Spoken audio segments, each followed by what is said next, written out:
Hello friends, welcome to more creative. दोस्तों, आज 20 फरवरी दिन मंगलवार है, वह हिंदी महीना माघ और शुक्ल पक्ष की एकादशी है। तो चलिए शुरू करते हैं आज की बड़ी खबरें। यदि आपको खबरें पसंद आए तो वीडियो को लाइक जरूर करिएगा और आप हमें प्रदेश के किस जिले से देख रहे हैं कमेंट बॉक्स में जरूर बताइएगा। दोस्तों, यदि आप चैनल पर नए हैं तो चैनल को सब्सक्राइब कर बेल आइकन पर क्लिक कर दें ताकि अगला वीडियो आपको शीघ्रता से मिले। दोस्तों, देश में पिछले 8 दिनों से किसानों की हड़ताल चल रही है। किसानों की हड़ताल ने अब किसान आंदोलन का रूप ले लिया है। किसान अपनी मांगों को लेकर के अड़े हुए हैं, लेकिन केंद्र सरकार किसानों की मांगें नहीं मान रही है।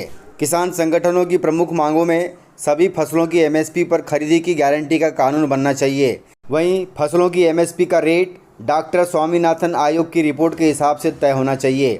इसके अलावा किसान और खेत मजदूरों का कर्जा माफ़ हो एवं किसानों तथा मजदूरों को पेंशन भी दी जाए।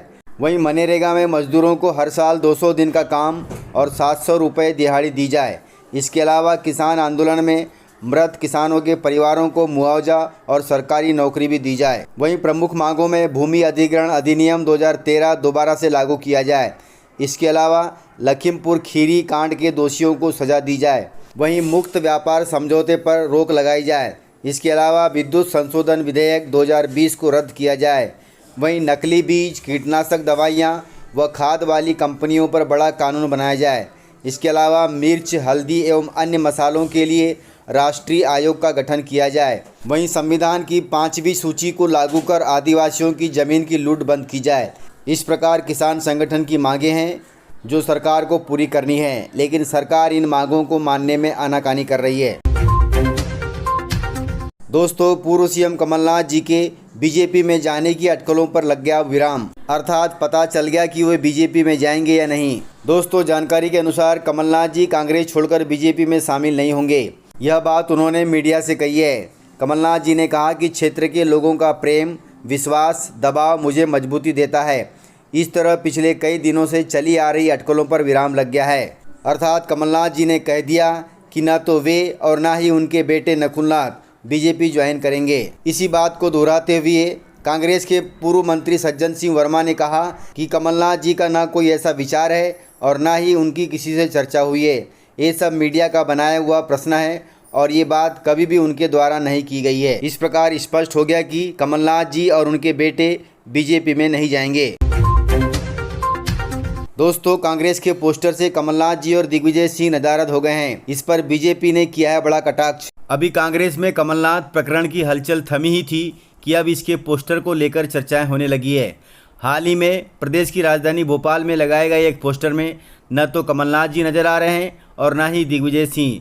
इसके बाद अब बीजेपी ने कहा कि कांग्रेस अपने वरिष्ठ नेताओं को दरकिनार कर रही है। दरअसल 19 फरवरी को भोपाल में कांग्रेस के धरना प्रदर्शन को लेकर एक बैनर पोस्टर बनाया गया था। इस पोस्टर में दिग्विजय सिंह और कमलनाथ जी नहीं हैं। इस पोस्टर में पूरी कमान जीतू पटवारी जी ने संभाल रखी है। इस पर बीजेपी ने कटाक्ष करते हुए कहा कि कांग्रेस अपने ही दिग्गज नेताओं के साथ कर रही घोटाला। मध्य प्रदेश कांग्रेस के दोनों पूर्व सीएम दिग्विजय और कमलनाथ को पोस्टर से हटा डाला। दोस्तों, एमपी बोर्ड का अंग्रेजी का पेपर लीक हुआ है। दमोह जिले में घर से हल हो रहा था अंग्रेजी का पेपर। दमोह जिले के जबेरा ब्लॉक के अंतर्गत Singrampur Rani Durgavati higher secondary school में सोमवार को इंग्लिश के पेपर को घर पर हल करने के आरोप लगाते हुए एक शिक्षिका को पकड़ा गया है और उस शिक्षिका को पुलिस के हवाले कर दिया गया।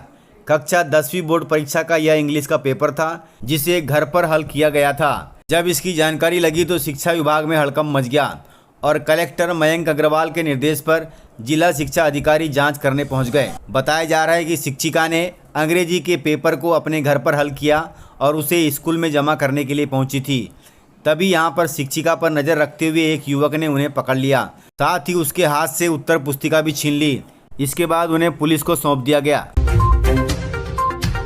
दोस्तों, मोहन सरकार ने ऐलान किया है कि व्यापार मेले में इन बड़ी कंपनियों की कारों के पंजीयन पर मिलेगी 50% की छूट। उज्जैन जिले में विक्रमोत्सव के तहत लगने वाले व्यापार मेले का प्रदेश सहित देश भर के लोगों को इंतजार है। यह मेला 1 मार्च से 9 अप्रैल तक लगेगा। इस व्यापार मेले में देश भर की ऑटोमोबाइल कंपनियां कार एवं 2 पहिया वाहनों की स्टॉल लगाने के लिए बुकिंग करेंगी। वहीं इसमें वाहनों के पंजीयन शुल्क पर 50% की छूट दी जाएगी।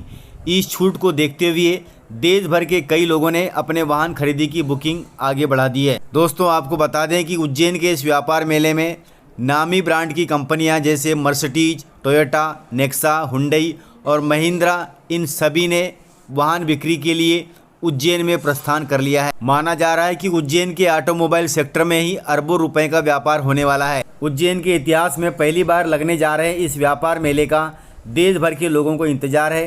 वहीं व्यापार मेले में करीब 182 दुकानें लगाई जा रही हैं। दोस्तों, मध्य प्रदेश के खजुराहो नृत्य समारोह का आगाज 20 फरवरी से होगा।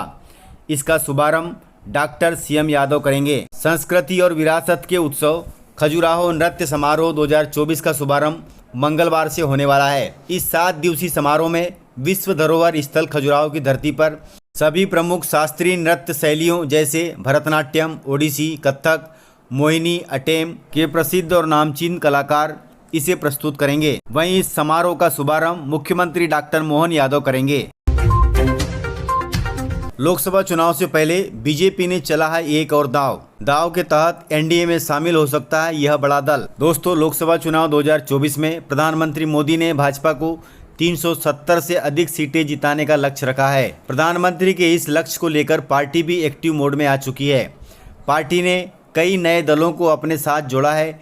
इसी बीच भाजपा अब NDA का कुनबा और बढ़ाने की कोशिश में है। दरअसल आपको बता दें कि भारतीय जनता पार्टी दूसरे सबसे बड़े लोकसभा सीटों वाले राज्य महाराष्ट्र में अपनी नज़र गड़ाए बैठी है। CM शिंदे और अजित पवार के बाद अब राज ठाकरे को NDA का हिस्सा बनाने की कोशिश की जा रही है। इसको लेकर राज्य में अटकलें भी तेज हो गई हैं। अर्थात महाराष्ट्र की शिवसेना पार्टी भी अब NDA का घटक बनेगी। यदि ऐसा होता है तो NDA का कुनबा बढ़ जाएगा और लोकसभा चुनाव 2024 में प्रधानमंत्री मोदी 400 सीटें तक जीत सकते हैं। दोस्तों, मध्य प्रदेश में फिर गरज चमक के साथ बारिश का दौर शुरू होगा। मौसम विभाग के अनुमान के अनुसार मध्य प्रदेश में 19 फरवरी से अगले 4 दिन तक यानी 22 फरवरी तक ग्वालियर चंबल संभाग में मौसम बदला रहेगा। यहाँ गरज चमक के साथ हल्की बारिश हो सकती है। दोस्तों, लोकसभा चुनाव के लिए चुनाव आयोग का प्रशिक्षण कार्यक्रम शुरू हो गया है। अप्रैल मई 2024 में होने वाले लोकसभा चुनाव के लिए चुनाव आयोग ने अधिकारियों को प्रशिक्षण देने का काम शुरू कर दिया है। प्रदेश की राजधानी भोपाल की प्रशासन अकादमी में सोमवार को इसका शुभारंभ मुख्य निर्वाचन पदाधिकारी अनुपम राजन ने किया। उन्होंने अधिकारियों से कहा कि हर चुनाव नया होता है, चुनाव में किसी भी तरह की लापरवाही नहीं होनी चाहिए। उन्होंने कहा कि मतदाता सूची का अंतिम प्रकाशन किया जा चुका है। मतदाता सूची में नाम जोड़ने की प्रक्रिया अभी चल रही है। ऐसे में जिन मतदाताओं का नाम सूची में शामिल होने से छूट गया है वे नाम जुड़वा लें। वहीं जिनकी आयु 1 जनवरी 2024 को 18 वर्ष से अधिक हो गई है उनके नाम अभी भी सूची में जोड़े जा सकते हैं। मतदाता सूची में किसी भी अपात्र व्यक्ति का नाम न हो यह अधिकारी सुनिश्चित करें। वहीं मतदान केंद्रों का भौतिक सत्यापन भी करें। यदि किसी मतदान केंद्र पर 1500 से अधिक मतदाता की संख्या है तो वहां नया मतदान केंद्र बनाने का प्रस्ताव भेजें। इसके अलावा मतदान केंद्रों पर बैठक व्यवस्था, बिजली, शौचालय, पीने का पानी और घूमने फिरने की भी व्यवस्था हो। इस प्रकार उन्होंने बैठक कर अधिकारियों को निर्देश दिए हैं। तो इस प्रकार से जानकारियाँ थी। तो मिलते हैं सर अगले वीडियो में, तब तक के लिए जय हिंद, वंदे मातरम, टेक केयर।